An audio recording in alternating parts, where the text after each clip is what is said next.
उत्तर प्रदेश में होने वाले आगामी विधान परिषद के उपचुनाव के लिए अपने प्रत्याशी के नाम का ऐलान कर दिया है। बीजेपी ने बहुरन लाल मौर्य को विधान परिषद की एक सीट पर होने वाले उपचुनाव के लिए अपना उम्मीदवार घोषित किया है। उत्तर प्रदेश की जिस सीट पर विधान परिषद का उपचुनाव होना है वो सीट समाजवादी पार्टी से एमएलसी रहे स्वामी प्रसाद मौर्य के इस्तीफे के बाद खाली हो गई थी।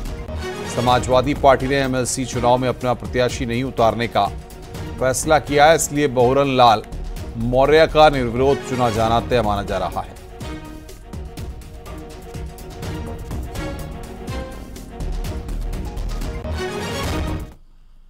अयोध्या को लेकर राहुल गांधी के बयान पर सीएम योगी ने लोकसभा में नेता विपक्ष राहुल गांधी पर निशाना साधा है। सीएम योगी ने कहा कि कांग्रेस और राहुल गांधी अयोध्या को बदनाम करने की साजिश रच रहे हैं। अयोध्या में 1733 करोड़ रुपए का मुआवजा बांटा गया है।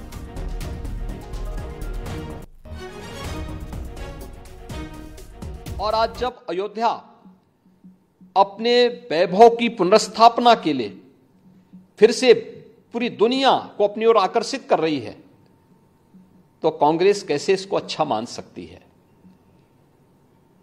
श्री राहुल गांधी का बयान झूठ का एक पुलंदा है। सच्चाई यह है, अयोध्या के अंदर 1733 करोड़ रुपए केवल मुआवजे के रूप में अयोध्या वासियों को प्रदेश सरकार ने उपलब्ध करवाए हैं। चाहे वह भक्ति पथ हो, राम पथ हो, जन्मभूमि पथ हो, चाहे वह एयरपोर्ट के निर्माण का हो, चाहे वह 14 कोसी परिक्रमा के मार्ग का हो, एक एक वहां के नागरिक को जिसके नाम पे जमीन थी, जिसके नाम पे दुकान थी, जिसके पास दुकान का पोजीशन था, उन्हें प्रॉपर कंपनसेशन दिया गया। प्रॉपर कंपनसेशन देने के साथ ही जो दुकानें थी, जो अपने पीछे दुकान बना सकते थे, उनके लिए उस प्रकार की एफआईआर में छूट दी गई। जिन लोगों के पास उस प्रकार की स्पेस नहीं थी, उनके लिए मल्टी लेवल कॉम्प्लेक्स बना करके वहां पर उन्हें शॉपिंग कॉम्प्लेक्स में उन्हें स्थान देने की कार्य को आगे बढ़ाया गया। श्री राहुल गांधी के बयान सत्य से परे हैं, झूठ का एक पुलंदा है। उत्तर प्रदेश और अयोध्या को बदनाम करने की साजिश है।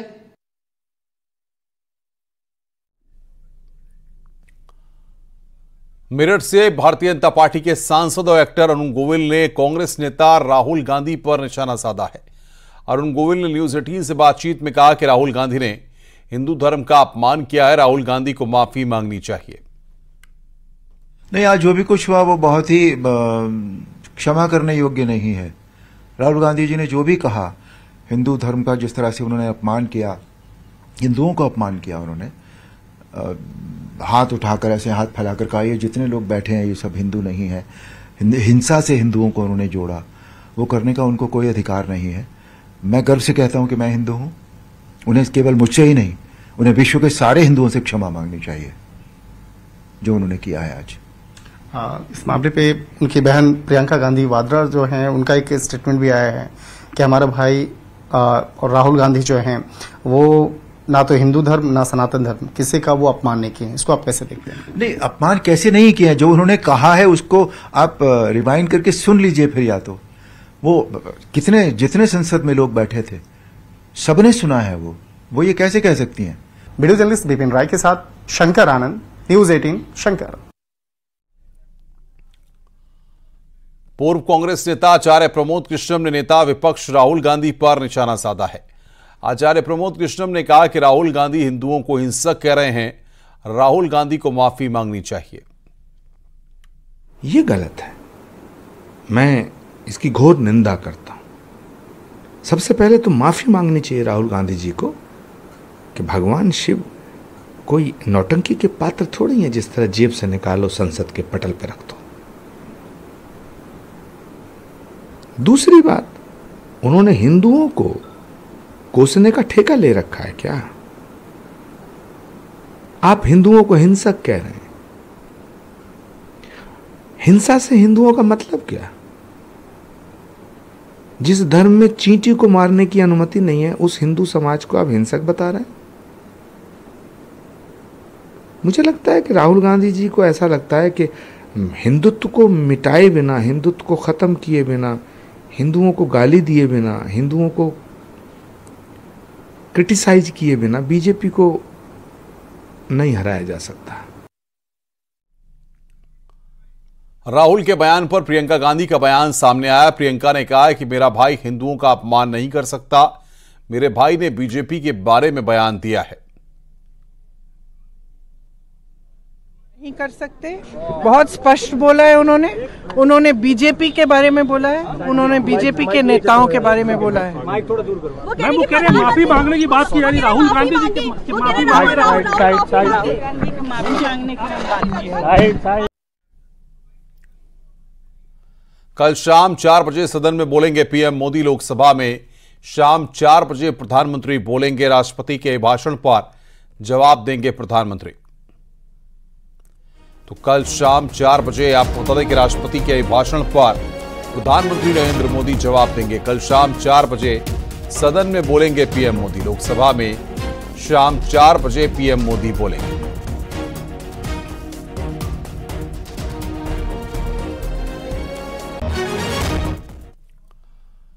मेरठ में बीजेपी नेता के रिश्तेदार के घर लूटकांड का पुलिस ने खुलासा कर दिया है।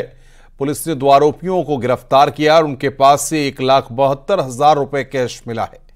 लुटेरे घर में काम करने वाली एक नर्स का सगा भाई है, जिसने अपने दोस्त के साथ मिलकर लूट की थी। बदमाशों की तस्वीरें सीसीटीवी में भी कैद हो गई हैं।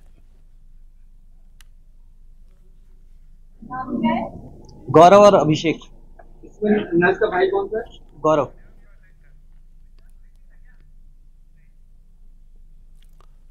सहारनपुर के एक प्राइवेट डॉक्टर पर बंगाल की हिंदू महिला को लव जिहाद में फंसाकर शादी करने का आरोप है। दोनों की 4 साल पहले शादी हुई थी। हिंदू महिला का आरोप है कि डॉक्टर सैयद हुसैन ने अपना धर्म छुपाया और नाम अमन दीक्षित बताकर हिंदू रीति रिवाज से शादी की। शादी के बाद देवबंद आने पर जबरन धर्म परिवर्तन बदलवाया और फिर निकाह कर लिया। शादी के बाद घर लाकर एक कमरे में कैद रखता था, उस पर सीसीटीवी से नजर भी रखता था। वहीं डॉक्टर की पहली पत्नी भी सामने आई है। उसने डॉक्टर पर 5 शादियां करने का आरोप लगाया है। मामला थाना देवबंद का है।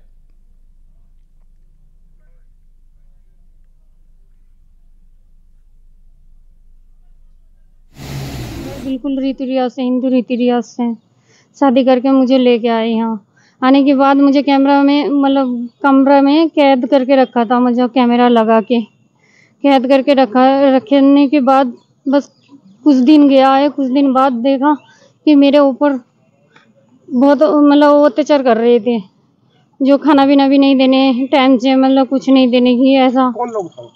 उसने मुझे छोड़ दिया अब से 4 साल पहले। मेरे 2 जवान बच्चियां हैं और उसने दोबारा आके देखा भी नहीं। मुझे फोन करता था, मैं तुझे लेने आऊंगा, ये करूंगा। मैं इंतजार करती रही लेकिन कभी नहीं आया। 13 साल पहले हुई थी मेरी शादी।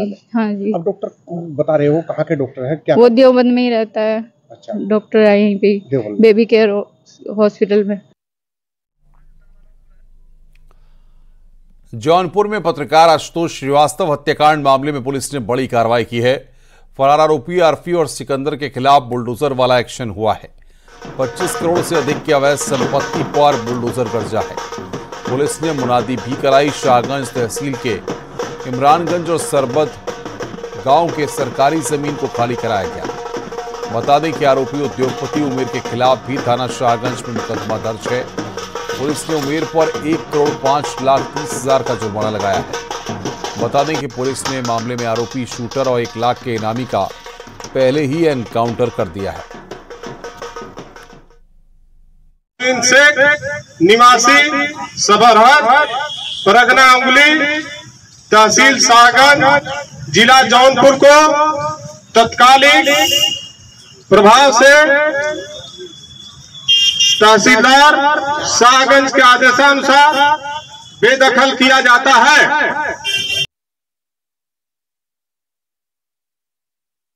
जयपुर में अवैध होटल और मकानों पर बुलडोजर चला है। बुलडोजर वाली कार्रवाई से हड़कंप मच गया। लोदीगंज में हाईवे किनारे एनएचएआई की जमीन पर अवैध निर्माण किया गया था। अवैध तरीके से बने सिटी कॉर्नर होटल और मकान को गिराया गया। नोटिस के बाद भी कब्जा नहीं हटाने पर एसडीएम पुलिस फोर्स के साथ पहुंचे और अवैध निर्माण पर बुलडोजर चलवा दिया।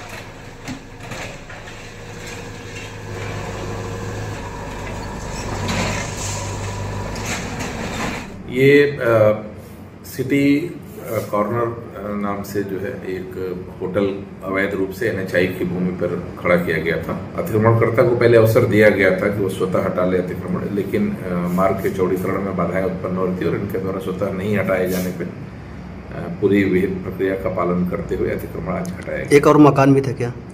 उसके पास कुछ एक मकान का हिस्सा और है, उसको भी हटाया गया। मेरठ के रिटायर्ड जज रवि मल्होत्रा की लाश हापुड़ में मिली है। कई दिनों से वो लापता थे। लोगों ने नहर में शव देखकर पुलिस को सूचना दी। मौके पर पहुंची पुलिस ने शव को बाहर निकाला। फिलहाल पुलिस ने शव को पोस्टमार्टम के लिए भेज दिया है। मेरठ पुलिस को भी सूचना दे दी है। बताया जा रहा है कि कुछ दिन पहले जानी क्षेत्र में रिटायर्ड जज अचानक लापता हो गए थे, जिनकी कार नहर किनारे खड़ी मिली थी। तभी से पुलिस लगातार उनकी खोजबीन कर रही थी।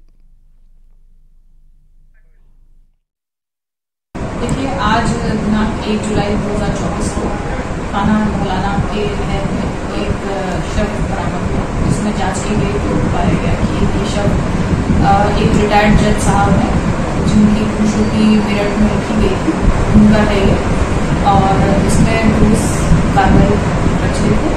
अन्य वैधानिक कार्रवाई की जाएगी।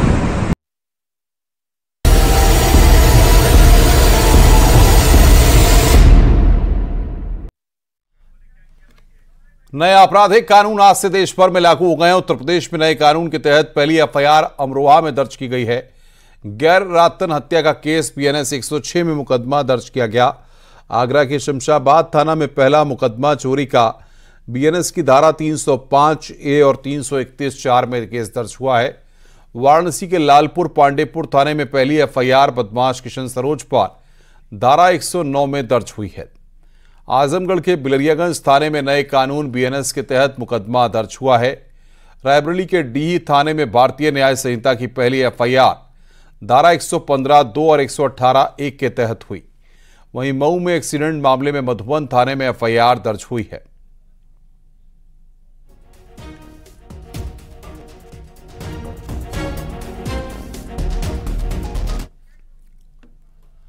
देश भर में नए आपराधिक कानून आज से लागू हो चुके हैं। उत्तर प्रदेश में नए कानून के तहत पहली एफआईआर अमरोहा में दर्ज की गई। दरअसल गांव ढकिया खादर में खेत के चारों ओर लगाई गई तारों की बाड़ में दौड़ रहे करंट की चपेट में आकर पड़ोसी खेत के मालिक की मौत हो गई। मौके पर पहुंची पुलिस ने शव पोस्टमार्टम के लिए भेजा है। मृतक के परिवार में कोहराम मचा है।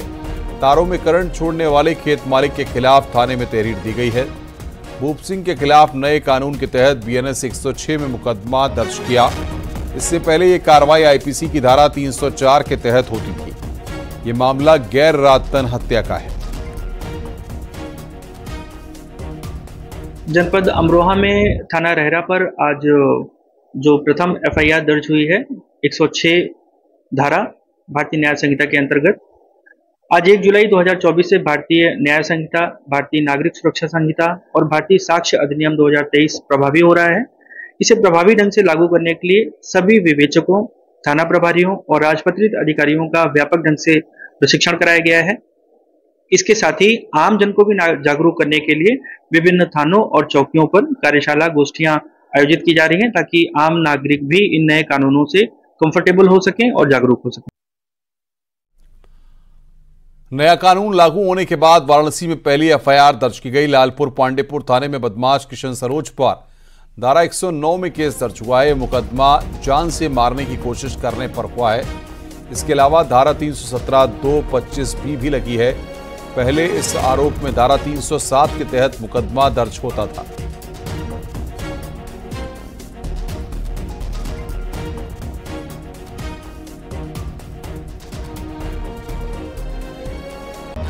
जो 1 तारीख के बाद जो घटना हो रही हैं, 1 तारीख से अगर पूर्व की घटना 1 जुलाई से पहले की घटना है तो उसका रजिस्ट्रेशन आईपीसी के अंडर होगा, और अगर 1 जुलाई के बाद का कोई इंसिडेंट है तो उसका नए कानून के हिसाब से उसमें पंजीकरण होगा। इनका आपराधिक मामले हम खंगाल रहे हैं और सिर्फ डीसीआरबी से नहीं, जो सिर्फ एक जनपद का देती है, हम जो स्टेट की जो है सीआरबी, उससे भी मालूम करेंगे कि इनके आसपास के जनपदों में और भी इनके खिलाफ कोई एफआईआर है या नहीं है। इसमें अहम भूमिका किसकी रही या फिर इसमें देखिए, जैसा हमको मैंने बताया कि 2 घटनाएं जो हैं एक ही हफ्ते के अंतराल में हुई हैं। एक 25 तारीख को हुई थी थाना शिवपुर में, 30 तारीख को हुई थी।